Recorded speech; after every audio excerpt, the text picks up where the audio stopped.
సుధాకర్ రెడ్డి గారు నమస్తే సార్. నమస్తే అండి శ్రీకాంత్ గారు. సార్ రఘురామకృష్ణరాజు గారు ఎన్నాళ్ళు వైఎస్ఆర్‌సీపీని నిజంగా జగన్మోహన్ రెడ్డి గారికి కల్లో గూడా ఎవరొచ్చినా రాకపోయినా రఘురామకృష్ణరాజు గారొచ్చి టార్చర్ చేస్తానే ఉండుంటారు నిన్నటిదాకా. చివరికి మన్నంటారు గదా! ఒక దెయ్యం వదిలేసిందని. అలా రఘురామకృష్ణరాజు గారు వైఎస్ఆర్‌సీపీని వదిలేసినట్టున్నారు.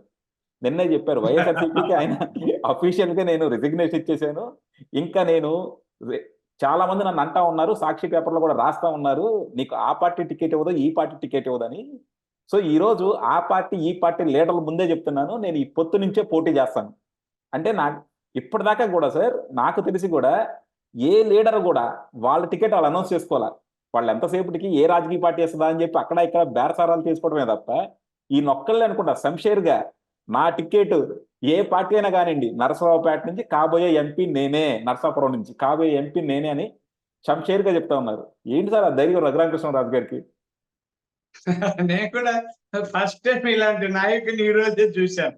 మీరిందాక అన్నారు దెయ్యం వదలలేదని. అంటే మా పల్లెల్లో అంటుంటారు దెయ్యం పోతూ పోతూ కొమ్మ విరిచేసి వెళ్ళిపోతదంట. ఓకే. అంటే చెట్లల్లో కొమ్మలు విరిగిపోయుంటాయి. హ్మ్. నేను సాయంత్రం బావుంటది. ఆ! ఉదయానికి ఆ కొమ్మ విరిగి పడిపోయుంటది. అప్పుడు అంటే మా చిన్నప్పుడు ఏదో దెయ్యం ఉన్నట్టుంది ఈ చెట్టు మీద ఇది పోతా పోతా కొమ్మ విరిచేసి వేరే చెట్టు మీద పోయింది.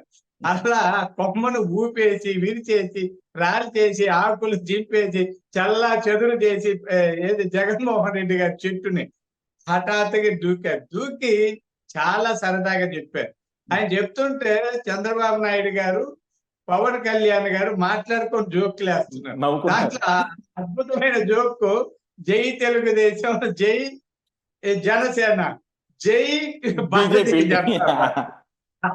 ఇది అది గొప్పదన్నమాట. అంటే క్లైమాక్స్‌లో అద్భుతాలు చెప్పాడు.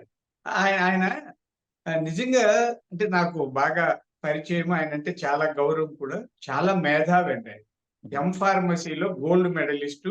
చాలా చాలా చతురతతో మాట్లాడతారు. సర్కాస్టిక్‌గా మాట్లాడతారు.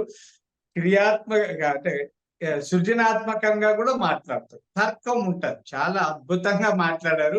చాలా జోక్ వేసినట్టు చెప్పాను. నేనిప్పుడు అనుకున్నాను త్వరలో ముందుకొస్తానని. ఆయన ఖచ్చితంగా నరసాపురం నుంచి మళ్ళీ పోటీ చేస్తారు. లోక్‌సభకు గెలుస్తారు. నా అంచనా కరెక్ట్ అయితే కేంద్ర మంత్రి అవుతారు. కేంద్ర మంత్రి అవ్వడం ఖాయం. మీరు రాసి పెట్టుకోండి.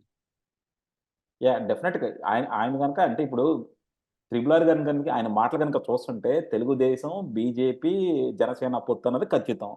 సో, ఆ పొత్తు గనక రేపొద్దున గవర్నమెంట్‌లోకొస్తే కంపల్సరీ ఈ తెలుగు రాష్ట్రాల నుంచి ఎంపీలో సీనియర్ ఎంపీ కూడా అయిపోతారు. ఎందుకంటే ఆల్రెడీ సెకండ్ టైమ్ ఎంపీ అవుతున్నారు. అండ్ ఇంతగా ప్రజల్లో ఆదరణ ఉంది. మనకి గత 5 సంవత్సరాల నుంచి కూడా నిజంగా ప్రజా సమస్యల మీద గాని, జగన్మోహన్ రెడ్డి గారి మీద గాని నిత్యం అంటే ఎవరైనా సరే ఒకరోజు రెస్ట్ తీసుకున్నారేమో గాని జగన్మోహన్ రెడ్డి మీద ఫైట్ చేయటం గత 4, 5 సంవత్సరాల నుంచి ఏ రోజు నిద్రపోకుండా ఫైట్ చేస్తున్న ఒకే ఒక్కడు త్రిబుల్ ఆర్ ఏమో సార్. ఒకే ఒక్కడు. అవును. ఆ! సో, డెఫినిట్‌గా అలాంటోళ్ళేంటంటే మచ్ డిజర్వింగ్ అసలు అందులో డౌటే లేదు. కాకపోతే ఏంటి సార్ అవును. మీరందాక అన్నట్టేంటంటే, పవన్ కళ్యాణ్ గారు, చంద్రబాబు గారు కూడా ముసిముసి నవ్వులు నవ్వుకుంటున్నారు. ఆయనేంటంటే జై అవును. తెలుగుదేశం, జై జనసేన అని లాస్ట్‌లో చెప్పాలా వద్దా, చెప్పాలా వద్దా అన్నట్టు జై భారతీయ జనతా పార్టీ అన్నారు. దానికి పవన్ కళ్యాణ్ గారి ఎక్స్‌ప్రెషన్ గనుక చూస్తే, అమ్మని అమ్మ చెప్పేసాడే అన్నట్టు ఉందన్నమాట. సరే ఆయన భవిష్యత్తుని చెప్పారండి. అంతే ఇంకేం లేదు. ఓకే. ఆ! భవిష్యత్తు ఆయనకు తెలుసు కదా! ఏం జరగబోతదో తెలుసు. హ్మ్. మాకు పరిమితులున్నాయి కాబట్టి మేము చెప్పం. ఓకే. సో, ఇవాళ కాకపోతే రేపైనా సరే తెలుగుదేశం, జనసేన, బీజేపీ పొత్తుంటదంటారు. హ్మ్. అంతే అదే రాజుగారు చెప్పారు. నేను రా చెప్పలేదు. రాజు గారు చెప్పారు. ఆ!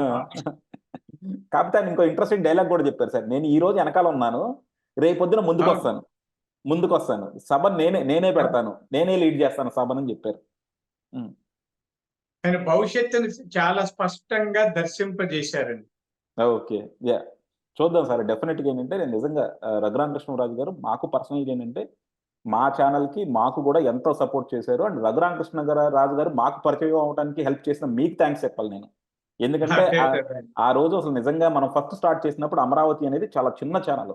అసలు పెద్ద సబ్‌స్క్రైబర్స్ కూడా లేరన్నమాట అప్పుడు. అప్పుడే మీరు చెప్తే రాజు గారు మాకు ఇంటర్వ్యూ ఇవ్వటము, మమ్మల్ని అప్పటి నుంచి కూడా ఆయన ఎప్పుడు మమ్మల్ని క్లోజ్‌గా ఫాలో అప్ చేయటం డెఫినిట్‌గా మాకు చాలా ఎంకరేజింగ్‌గా ఉన్నారు. సో డెఫినెట్ గా ఆయన ఇందులో అయినా సరే విజయం చేకూర్చాలని పార్టీలకు అతీతంగా ఆయన రేపు పొద్దున వైఎస్ఆర్సీపీలో చేసినా నేను సపోర్ట్ చేస్తాను ఆయన. ఒకవేళ అనుకుందాం ఆయన వైఎస్ఆర్సీపీలో చేసిన, ఎందుకంటే ఆయనతో మనకున్న అనుబంధం. సో వాళ్ళు ఎక్కడున్నా సరే అలాంటి వాళ్ళు విజయం చెందాలనే కోరుకుందాం సార్. థ్యాంక్ యూ అండి, thank you very much. Right.